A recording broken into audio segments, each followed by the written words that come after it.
land between two river branches where there was fresh water and protection from the cavalry. It was a sound plan, on paper. But moving 100,000 men in the dark in the presence of the enemy is one of the most difficult maneuvers in warfare. It requires absolute silence, perfect timing, and iron discipline. The Greeks had none of these.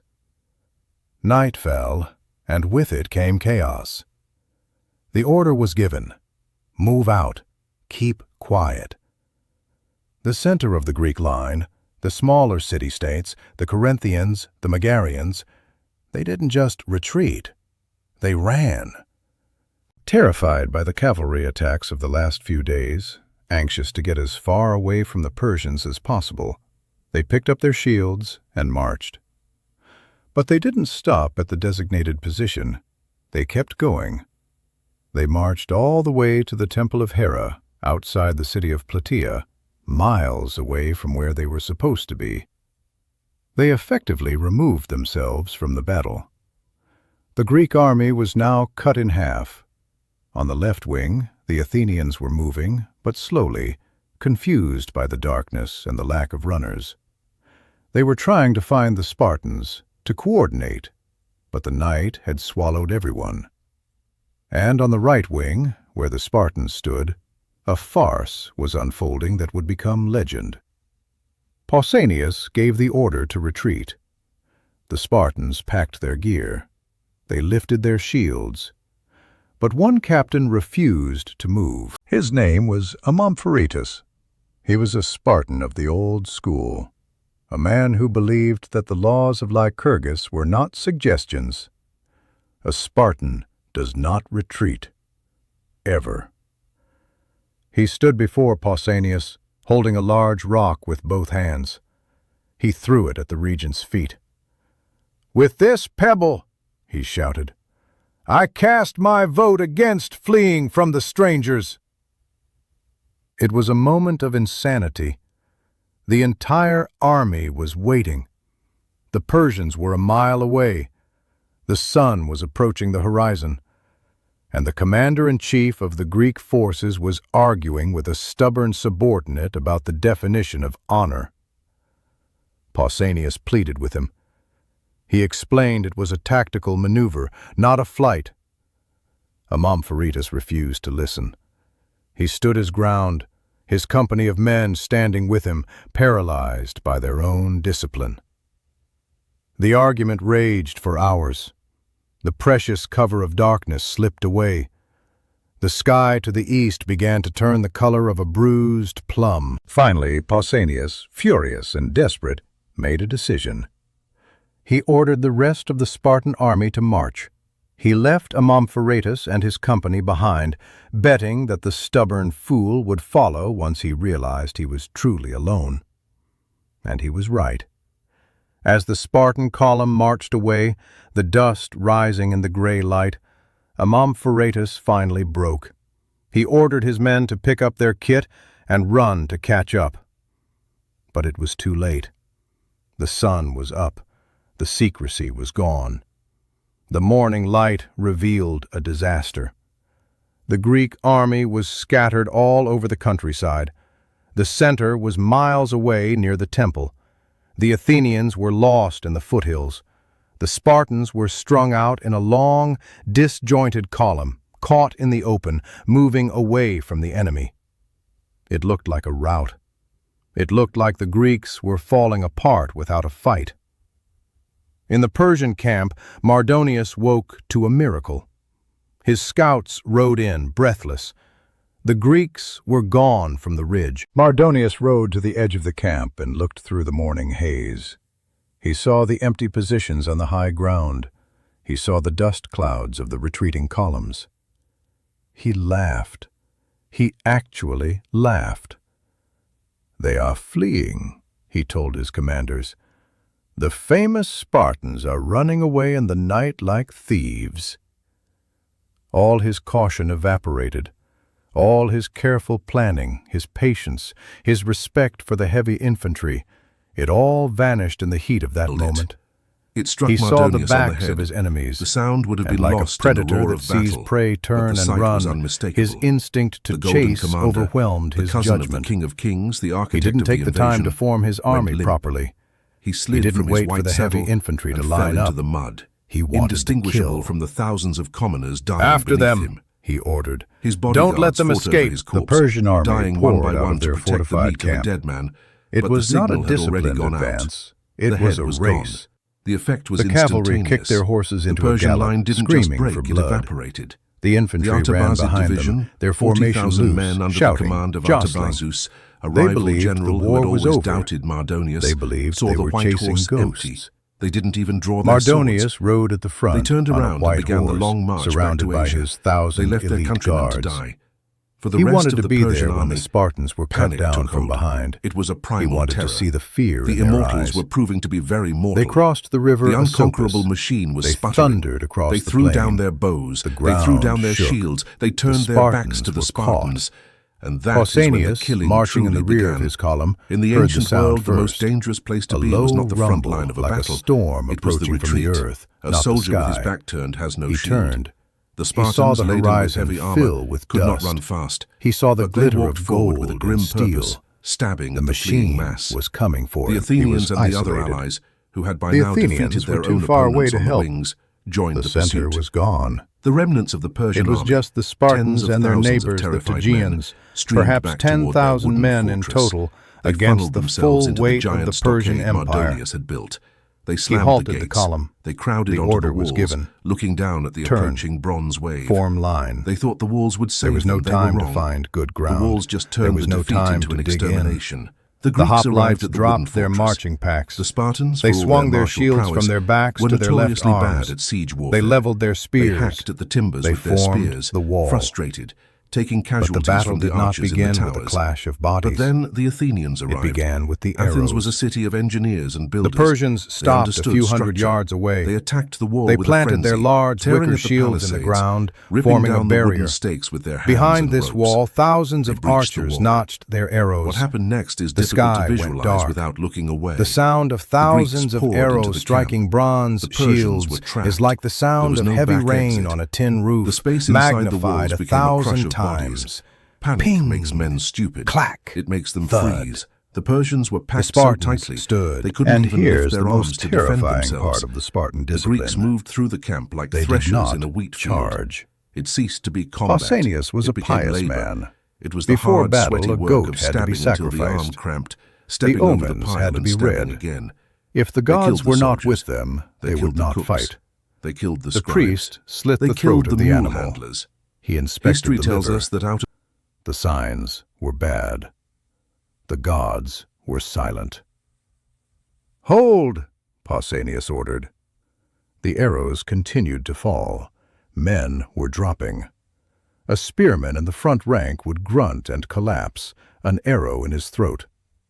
The man behind him would step forward, silently, to fill the gap.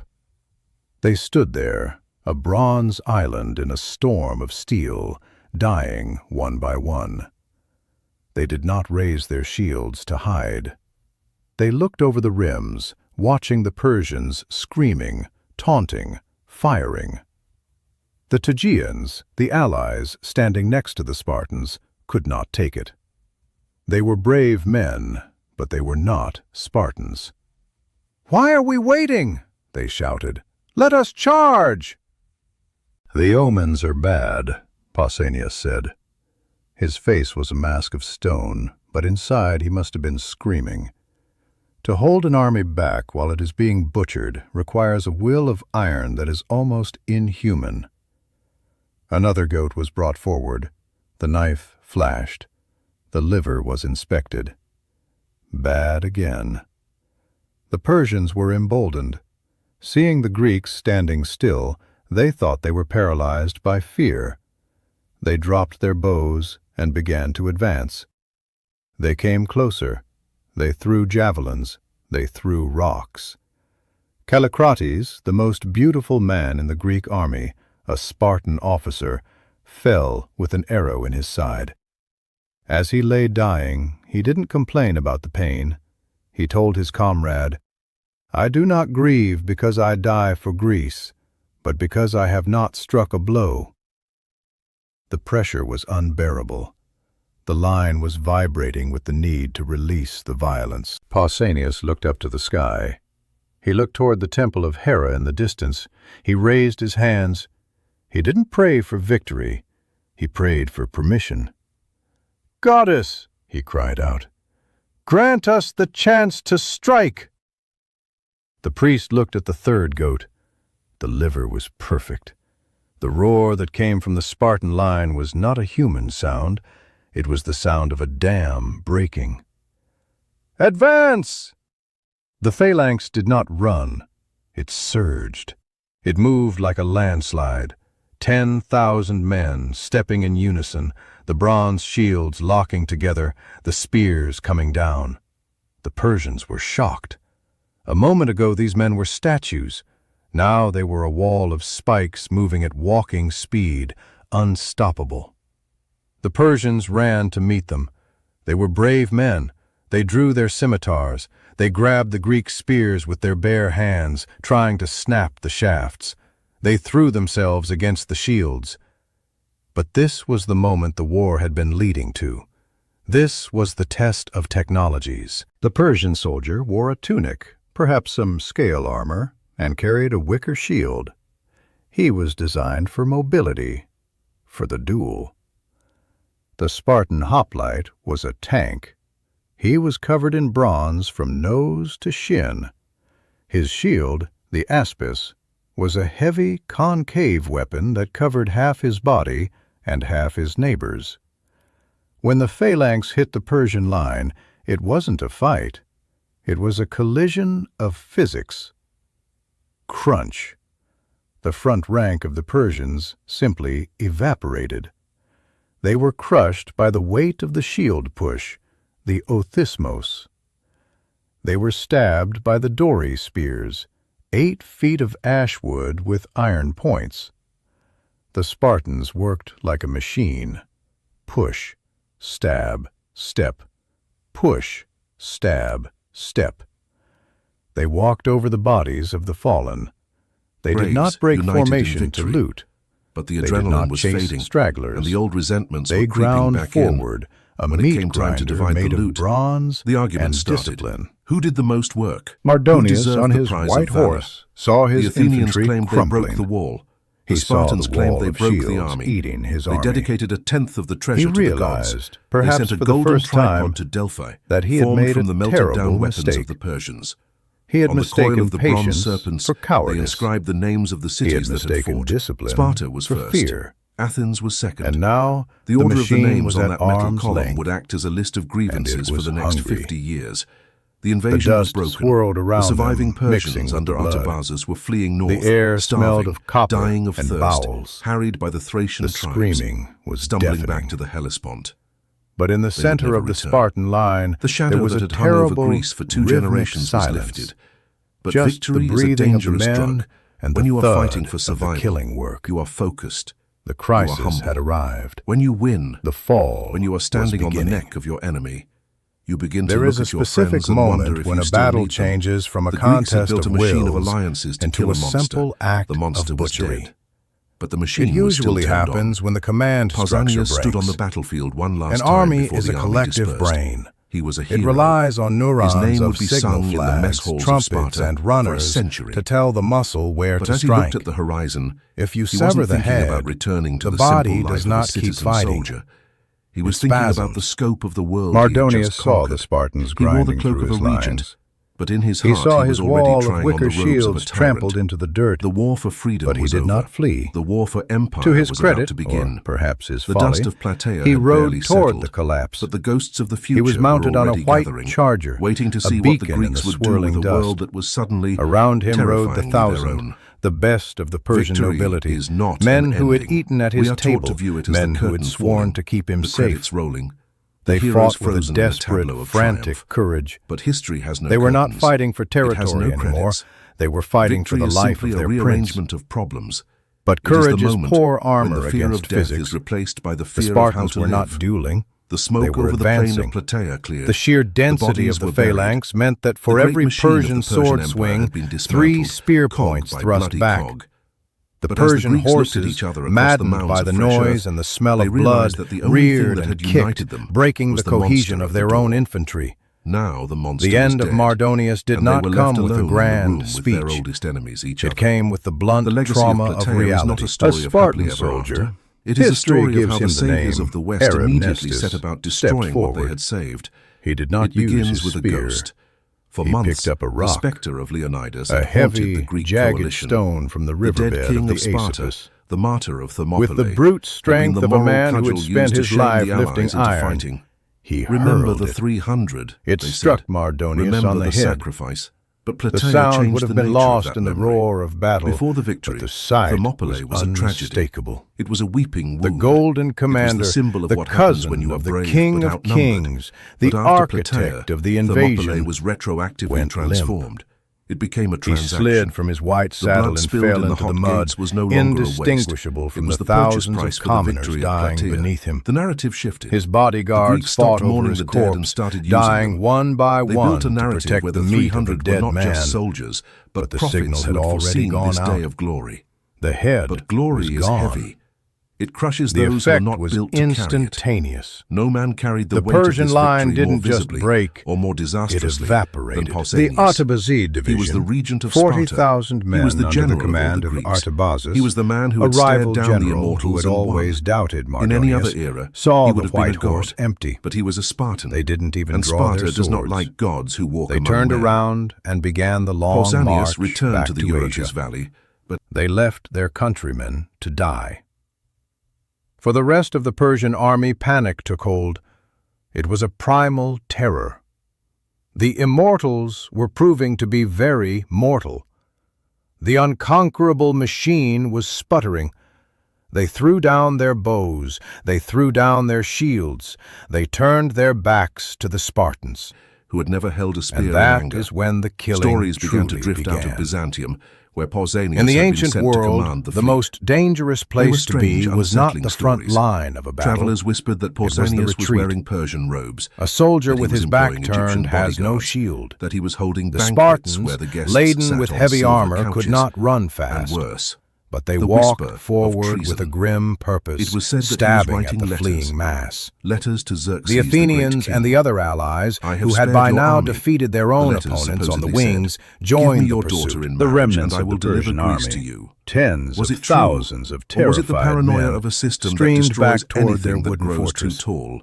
They We will funneled never know for themselves sure, into the giant but the stockade perception was Mardonius enough. had built. The Spartans They recalled slammed the him. gates. They put him on trial. They crowded onto They the walls, acquitted him for lack looking of evidence, down but at the the stain approaching remained. bronze wave. He was no longer the hero. They thought He was the a walls would liability. save them. The end of Pausanias They is were one of the wrong. most chilling episodes The in walls antiquity. just turned the It is the defeat perfect inversion into an of the warrior's extermination. death. He was not killed The on a Greeks battlefield. arrived at the wooden He fortress. was hunted through the The streets Spartans, of his own city. for all their martial The ephors, prowess, were the magistrates of notoriously Sparta, bad at siege received warfare. undeniable proof of They his hacked treachery. at the timbers with their A letter spears, betrayed by a frustrated, messenger. taking They came for him. casualties from the archers in the towers. But then the Athenians arrived. Athens was a city of engineers and builders. They understood structure. They attacked the wall with a frenzy, tearing at the palisades, ripping down the wooden stakes with their hands and ropes. They breached the wall. What happened next is difficult to visualize without looking away. The Greeks poured into the camp. The Persians were trapped. There was no back exit. The space inside the walls became a crush of bodies. Panic makes men stupid. It makes them freeze. The Persians were packed so tightly they couldn't even lift their arms to defend themselves. The Greeks moved through the camp like threshers in a wheat field. It ceased to be combat. It became labor. It was the hard, sweaty work of stabbing until the arm cramped, stepping over the pile, and stabbing again. They killed the soldiers, they killed the cooks, they killed the scribes, they killed the mule handlers. History tells us that out of the hundreds of thousands who followed Mardonius, only 3,000 survived the slaughter at the fort. We should be skeptical of the exact numbers. Ancient historians loved to exaggerate. But we should not be skeptical of the horror.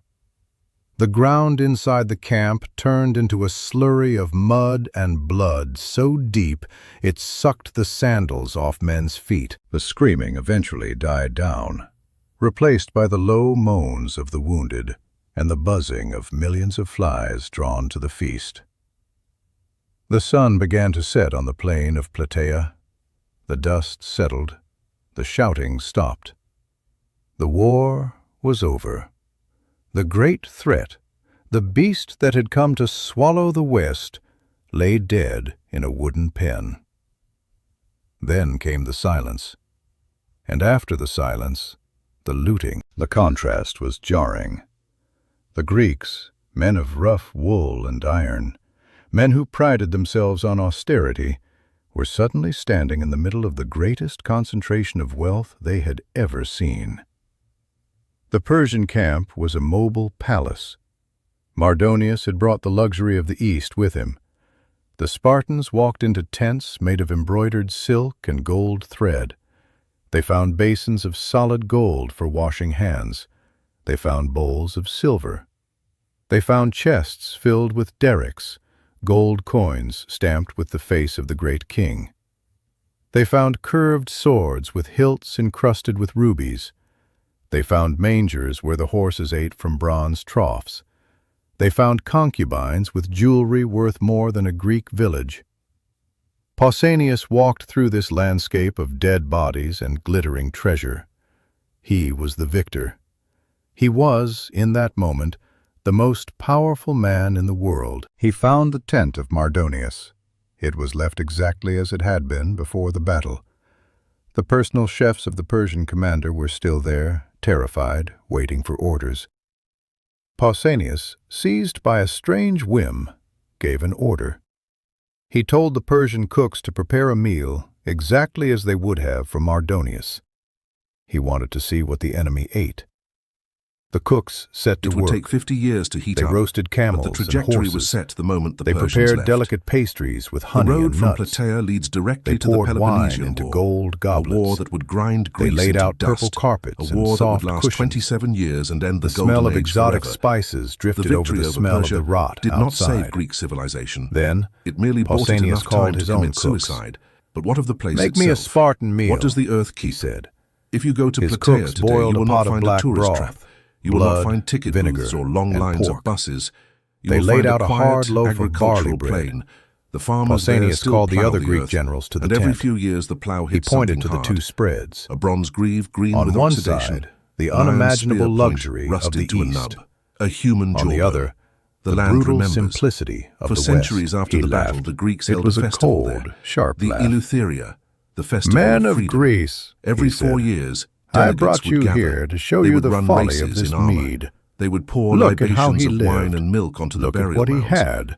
They would And call out yet, the names of the living dead. like this, Callicrates, he came here to rob us of our Aristides, poverty." but even stone erodes. It was a The profound festival stopped. observation. The temples It crumbled. became a famous The names anecdote, were worn away a symbol by the of rain. Greek moral Today there is no superiority. great monument at Plataea. We won There is no because we are massive hard. statue like the lion They at lost Chaeronea. because they are There is a soft. simple, modest column, But there was and a the silent poison fields. in that tent. It is strange. As is it not? Pausanias looked at the gold, Plataea was the as he decisive sat on the battle. purple cushions, It was the largest something battle. shifted. It- The Spartans were trained to reject wealth, but they were human. Pausanias was staring directly into the face of a power he had never known. The austerity of Sparta suddenly looked small. The laws of Lycurgus looked like chains. The seeds of his own destruction were planted not in the battle, but in the victory. He liked the silk. Obsessed with the He beautiful liked the way the failure. gold There is a caught the psychological candlelight. truth here. Outside, We prefer the the common story of the last soldiers were stand. burying the dead. It is The romantic, casualty it is count pure. was lopsided, A small group of almost heroes dying impossible for a to cause believe. is easy to understand. Herodotus It claims the fits into a Spartans single lost frame. only 91 Plataea is men. messy. The It is a story Athenians, of logistics, 52. of dirty The politics, Tegeans, of supply lines, 16. of thirst, of confusion in the dark. These numbers are It propaganda. is a story of an army of They 100 ignore the new-mounted helots, men, the light infantry, arguing, the men bickering, who died of and infection stumbling into a days win. later. We forget But the Plataea truth because it remains. is too real. The Greeks reminds had us that wars annihilated are a not won by superpower superheroes. with barely a They are won scratch by on their committees. own heavy They are won infantry. by mistakes that turn out to be They lucky. dug great They are pits. won by mass slaughter. They buried not their by own duel. with honors, The myth setting of up the stones 300 with their outlived names the men of the carved 100. deep. Iwo0 For the because Persians, we need our there were heroes no to be stones. dead to love them. They were pushed A into dead mass hero cannot graves disappoint you. or left for A the dead hero wolves cannot and the become a birds. tyrant like Pausanias. The land of A dead hero Boeotia cannot build swallowed an them. empire like Athens. The He Athenians and stays Spartans perfect, stood over frozen the in the graves, amber of sacrifice. united in victory. So, we arrive But the at the adrenaline end. was fading, We arrive at the and the question old that hangs over resentments every were creeping battlefield back once in. the noise When has it came stopped. time to divide Was the it worth loot, it? the The argument Greeks of started. 479 BC would Who have did answered the with a most resounding work? yes. Who deserved They the looked at their prize burning of valor? cities, their enslaved The women, Athenians their claimed they desecrated broke the temples, wall. and they chose The violence. Spartans They chose to claimed fight. they broke the army. And they won the right to exist. They They dedicated won a the tenth right of the to treasure speak to their the own gods. language, They to sent a vote in their golden own tripod assemblies, to Delphi, to sculpt their own formed from the gods. melted-down weapons of the Persians. On the coil of the bronze serpents, they inscribed the names of the cities that had fought. Sparta was first. Athens was second. The order of the names on that metal column would act as a list of grievances for the next 50 years. The invasion was broken. The surviving Persians under Artabazus were fleeing north, starving, dying of thirst, harried by the Thracian tribes, stumbling back to the Hellespont. They would never return. The shadow that had hung over Greece for 2 generations was lifted. But victory is a dangerous drug. When you are fighting for survival, you are focused, you are humble. When you win, when you are standing on the neck of your enemy, you begin to look at your friends and wonder if you still need them. The Greeks had built a machine of alliances to kill a monster. The monster was dead, but the machine was still turned on. Pausanias stood on the battlefield one last time before the army dispersed. He was a hero. His name would be sung in the mess halls of Sparta for a century. But as he looked at the horizon, he wasn't thinking about returning to the simple life of a citizen soldier. He was thinking about the scope of the world he had just conquered. He wore the cloak of a regent, but in his heart, he was already trying on the robes of a tyrant. The war for freedom was over. The war for empire was about to begin. The dust of Plataea had barely settled, but the ghosts of the future were already gathering, waiting to see what the Greeks would do with a world that was suddenly, terrifyingly, their own. Victory is not an ending. We are taught to view it as the curtain falling, the credits rolling, the heroes frozen in a tableau of triumph. But history has no curtains. It has no credits. Victory is simply a rearrangement of problems. It is the moment when the fear of death is replaced by the fear of how to live. The smoke over the plain of Plataea cleared. The bodies were buried. The great machine of the Persian Empire had been dismantled, cog by bloody cog. But as the Greeks looked at each other across the mounds of fresh earth, they realized that the only thing that had united them was the monster at the door. Now the monster was dead, and they were left alone in the room with their oldest enemies, each other. The legacy of Plataea is not a story of happily ever after. It is a story of how the saviors of the West immediately set about destroying what they had saved. It begins with a ghost. For months, the specter of Leonidas had haunted the Greek coalition. The dead king of Sparta, the martyr of Thermopylae, had been the moral cudgel used to shame the allies into fighting. "Remember the 300, they said. "Remember the sacrifice." But Plataea changed the nature of that memory. Before the victory, Thermopylae was a tragedy. It was a weeping wound. It was the symbol of what happens when you are brave but outnumbered. But after Plataea, Thermopylae was retroactively transformed. It became a transaction. The blood spilled in the hot gates was no longer a waste. It was the purchase price for the victory at Plataea. The narrative shifted. The Greeks stopped mourning the dead and started using them. They built a narrative where the 300 were not just soldiers, but prophets who had foreseen this day of glory. But glory is heavy. It crushes those who are not built to carry it. No man carried the weight of this victory more visibly or more disastrously than Pausanias. He was the regent of Sparta. He was the general of all the Greeks. He was the man who had stared down the immortals and won. In any other era, he would have been a god. But he was a Spartan, and Sparta does not like gods who walk among men. Pausanias returned to the Eurotas Valley, but he did not return to himself. The poison of the Persian tent, the silk, the gold, the spices, had entered his bloodstream. He had seen a world larger than the grim, austere village of his birth, and he could not unsee it. He began to chafe against the laws. Why should the savior of Greece eat black broth? Why should the man who defeated Mardonius answer to a council of 5 old men who had never held a spear in anger?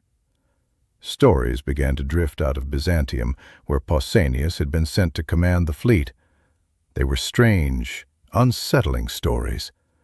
Travelers whispered that Pausanias was wearing Persian robes, that he was employing Egyptian bodyguards, that he was holding banquets where the guests sat on silver couches, and worse, the whisper of treason. It was said that he was writing letters to Xerxes, the great king. "I have spared your army," the letters supposedly said. "Give me your daughter in marriage, and I will deliver Greece to you." Was it true? Or was it the paranoia of a system that destroys anything that grows too tall? We will never know for sure, but the perception was enough. The Spartans recalled him. They put him on trial. They acquitted him for lack of evidence, but the stain remained. He was no longer the hero. He was a liability. The end of Pausanias is one of the most chilling episodes in antiquity. It is the perfect inversion of the warrior's death. He was not killed on a battlefield. He was hunted through the streets of his own city. The ephors, the magistrates of Sparta, received undeniable proof of his treachery, a letter betrayed by a messenger. They came for him. Pausanias ran. He fled into the temple of Athena of the Brazen House. It was a sanctuary. By religious law, no violence could be committed inside the sacred precinct. The ephors could not drag him out, and they could not kill him there without bringing a curse upon the city. So they improvised. They used the tool they knew best: discipline. They did not enter the temple. They simply bricked up the door. Legend says that Pausanias' own mother, an aged Spartan matriarch, came to the temple. She did not speak to her son. She did not weep. She picked up a heavy stone and placed it on the threshold, casting the first vote for his execution.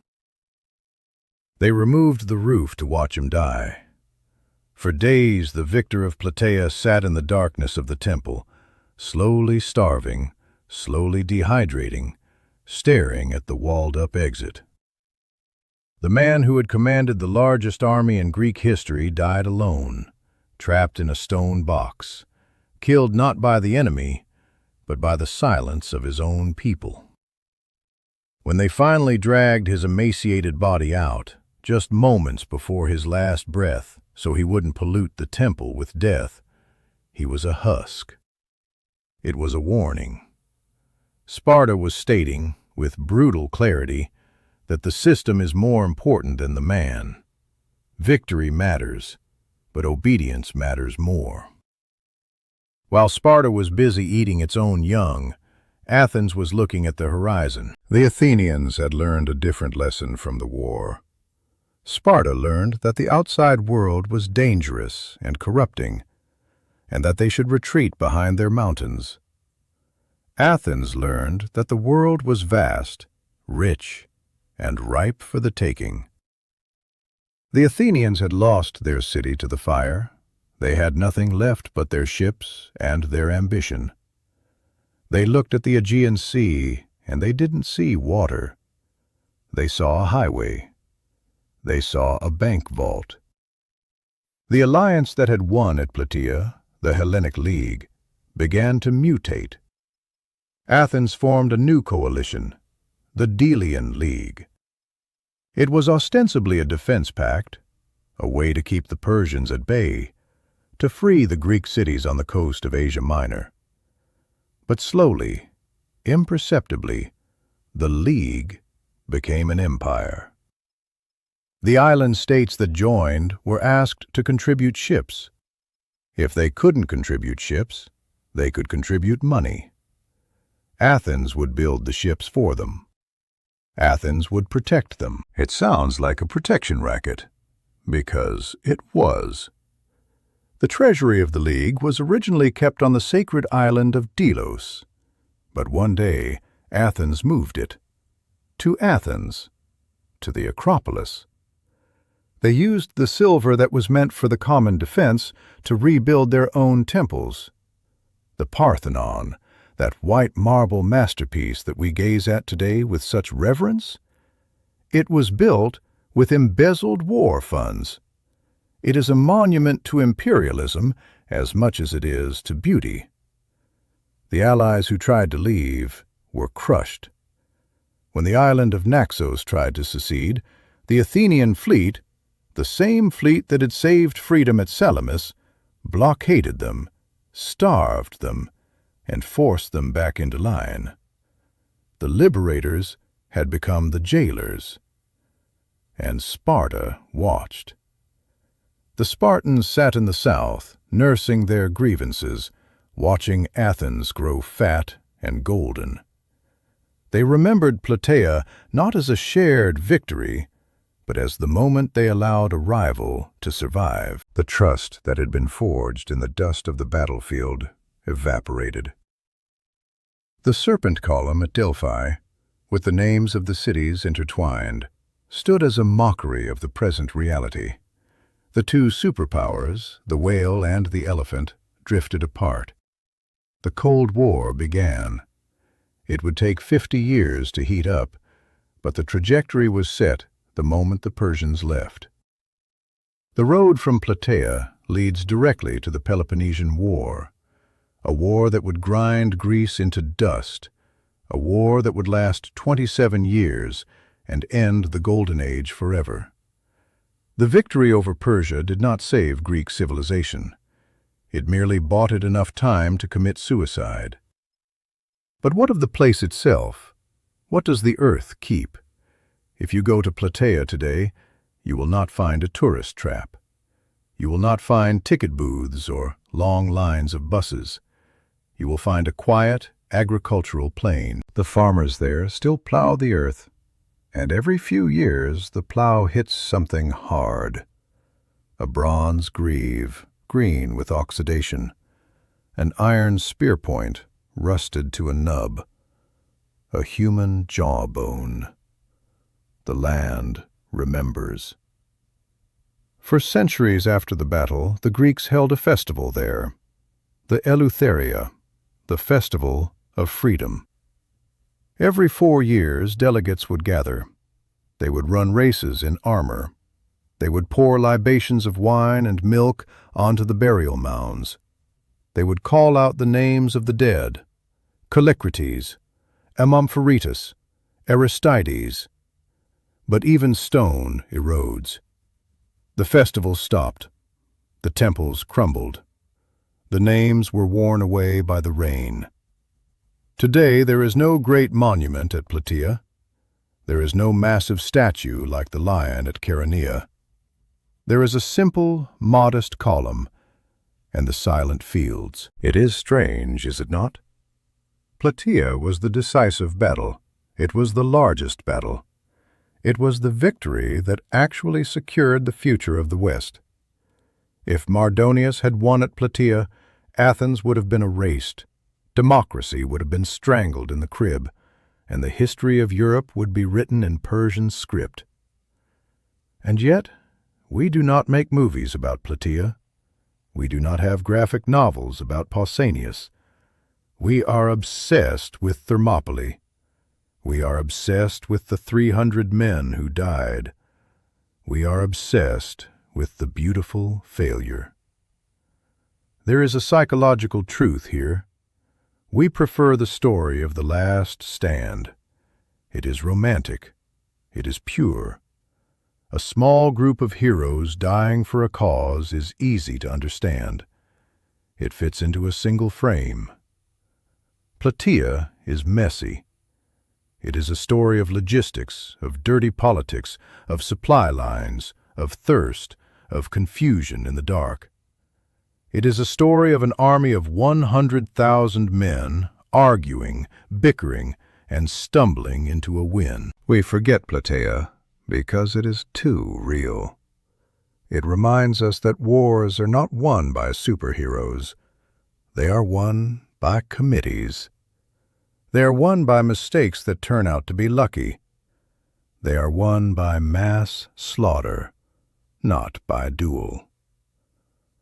The myth of the 300 outlived the men of the 100,000 because we need our heroes to be dead to love them. A dead hero cannot disappoint you. A dead hero cannot become a tyrant like Pausanias. A dead hero cannot build an empire like Athens. He stays perfect, frozen in the amber of sacrifice. So we arrive at the end. We arrive at the question that hangs over every battlefield once the noise has stopped. Was it worth it? The Greeks of 479 BC would have answered with a resounding yes. They looked at their burning cities, their enslaved women, their desecrated temples, and they chose violence.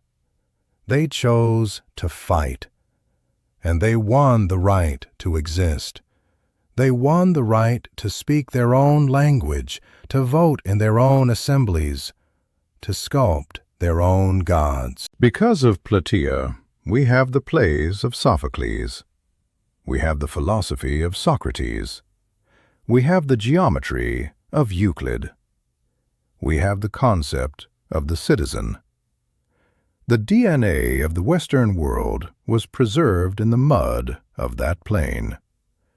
But the cost was not just paid in blood. It was paid in innocence. Before the war, the Greeks were a collection of tribes fighting over cows and border stones. After the war, they were a power. And power is a corrupting force.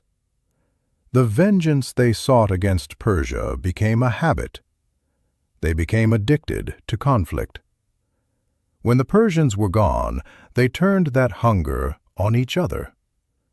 The grand ambition of Act I, the desire to be free, morphed into the tragedy of Act IV, the desire to rule. The final image of this story is not a statue of a god. It is the image of the serpent column. 3 bronze snakes coiled together, rising up to support a golden bowl. It stood in Delphi for almost 1,000 years. Then it was moved to Constantinople, to the Hippodrome. It stands there today in modern Istanbul. The heads of the snakes are gone, smashed off by drunkards or looters centuries ago. The gold bowl was melted down for coin long before that. All that remains is the twisted stump of bronze.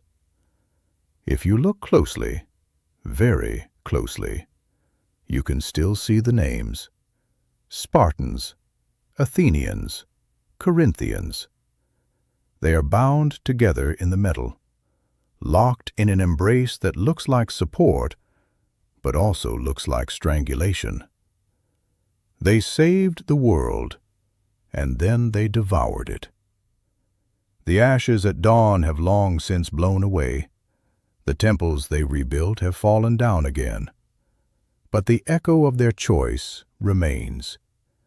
We are still living in the world they fought for. We are the inheritors of their freedom, and we are the inheritors of their flaws. The war ended, but the struggle between the desire for unity and the instinct for dominance, never ends. It just changes battlefields. The dead of Plataea are silent, but if you listen to the wind blowing through the olive groves, you can hear the whisper of the lesson they left behind. Victory is not the end of the danger. It is the beginning.